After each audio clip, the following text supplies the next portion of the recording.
Our next story is from Bangladesh. On Sunday, the country's students took to the streets. They were protesting against the job quota system. You see, Bangladesh has hundreds of students, hundreds of thousands of government jobs.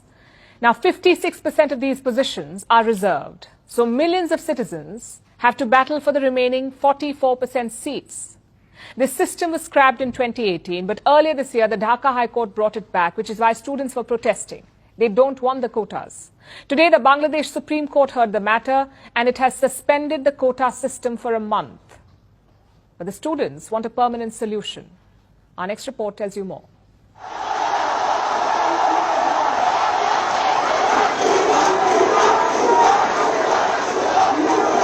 On Sunday, thousands took to the streets of Bangladesh. They were mostly university students. They blocked highways, sat on the railway lines, bringing Dhaka to a standstill. They were protesting against Bangladesh's job quota system. Many talented students are leaving Bangladesh, and one of the main reasons is this quota system. A country where 56% in government jobs is reserved for the entitled people, where there is no place for deserving people. Now, Bangladesh has hundreds of thousands of government jobs. The current system reserves over half of the posts.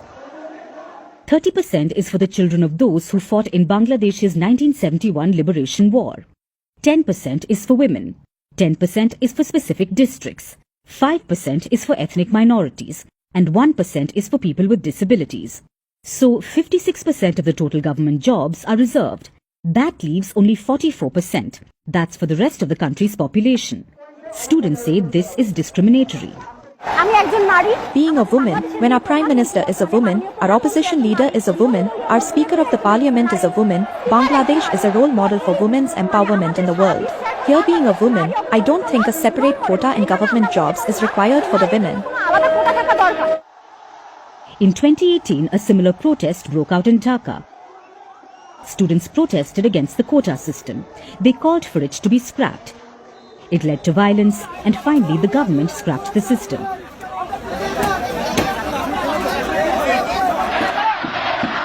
But this year, Dhaka's High Court rolled that back. It said that the cancellation was invalid, so the protests began again. The students have refused to return to classrooms if their demands are not met. And today, they got some relief. Bangladesh's Supreme Court has temporarily suspended quotas.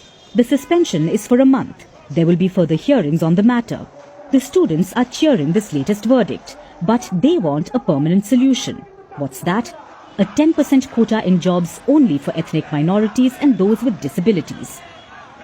We want a tolerable quota privilege in government jobs, and in 2018 we said that it can be 10% at best.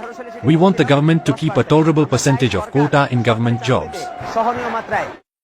The protest for a change in the quota system is not surprising. In May, Bangladesh had 2.5 million unemployed people, a rise of 250,000 from the first quarter of 2024. So their anger is understandable. But what does the government have to say? Prime Minister Sheikh Hasina believes there is no justification for the anti-quota movement. She says that the students are wasting their time and believes the matter can only be solved in court.